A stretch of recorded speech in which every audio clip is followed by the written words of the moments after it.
Chapitre 49. Et Jacob appela ses fils et dit: Assemblez-vous, et je vous déclarerai ce qui vous arrivera dans la suite des jours. Assemblez-vous et écoutez, fils de Jacob. Écoutez Israël votre père. Ruben, tu es mon premier-né, ma force et les prémices de ma vigueur. Prééminence de dignité et prééminence de puissance. Bouillonnant comme l'eau, tu n'auras point la prééminence, car tu es monté sur la couche de ton père. Tu as souillé mon lit en y montant. Siméon et Lévi sont frères. Leurs glaives sont des instruments de violence. Que mon âme n'entre point dans leurs conseils, que ma gloire ne se joigne point à leur assemblée. Car dans leur colère, ils ont tué des hommes, et dans leur caprice, ils ont coupé les jarrets des taureaux. Maudite soit leur colère, car elle fut violente, et leur fureur, car elle fut cruelle. Je les diviserai en Jacob, et les disperserai en Israël. Toi, Juda, tes frères te loueront. Ta main sera sur le cou de tes ennemis. Les fils de ton père se prosterneront devant toi. Juda est un jeune lion. Tu es revenu du butin, mon fils. Il s'est courbé, il s'est couché comme un lion, comme un vieux lion. Qui le fera lever?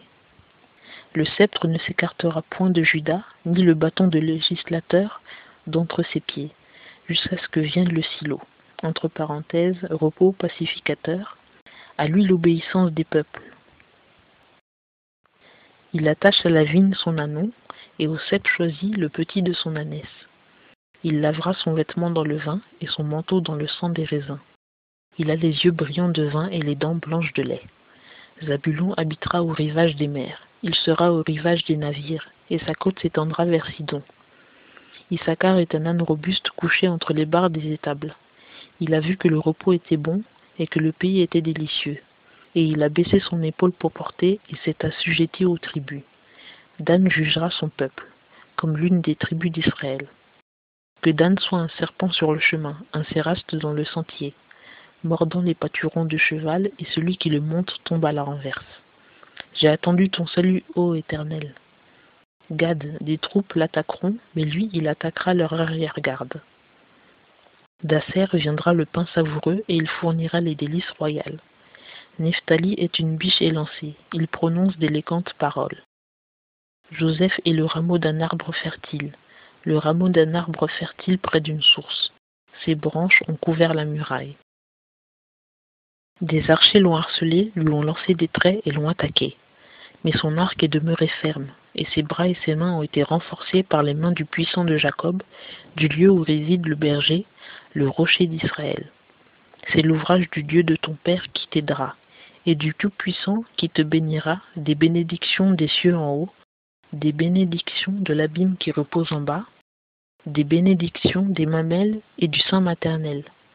Les bénédictions de ton père surpassent les bénédictions de ceux qui m'ont engendré. Jusqu'au terme des collines éternelles, elles seront sur la tête de Joseph, sur le front du prince de ses frères. Benjamin est un loup qui déchire. Au matin, il dévore la proie, et sur le soir, il partage le butin. Tous ceux-là sont les chefs des 12 tribus d'Israël, et c'est ce que leur dit leur père en les bénissant. Il bénit chacun d'eux de la bénédiction qui lui était propre. Et il commanda et leur dit: Je vais être recueilli vers mon peuple. Enterrez-moi auprès de mes pères dans la caverne qui est au champ d'Ephron le Hétien, dans la caverne qui est au champ de Macpéla, qui est en face de Mamré, au pays de Canaan, laquelle Abraham acquit d'Ephron le Hétien, avec le champ, en propriété sépulcrale. C'est là qu'on a enterré Abraham et Sarah, sa femme. C'est là qu'on a enterré Isaac et Rebecca, sa femme.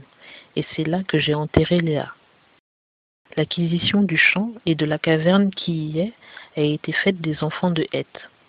Et quand Jacob eut achevé de donner ses ordres à ses fils, il retira ses pieds dans le lit, et expira, et fut recueilli vers ses peuples.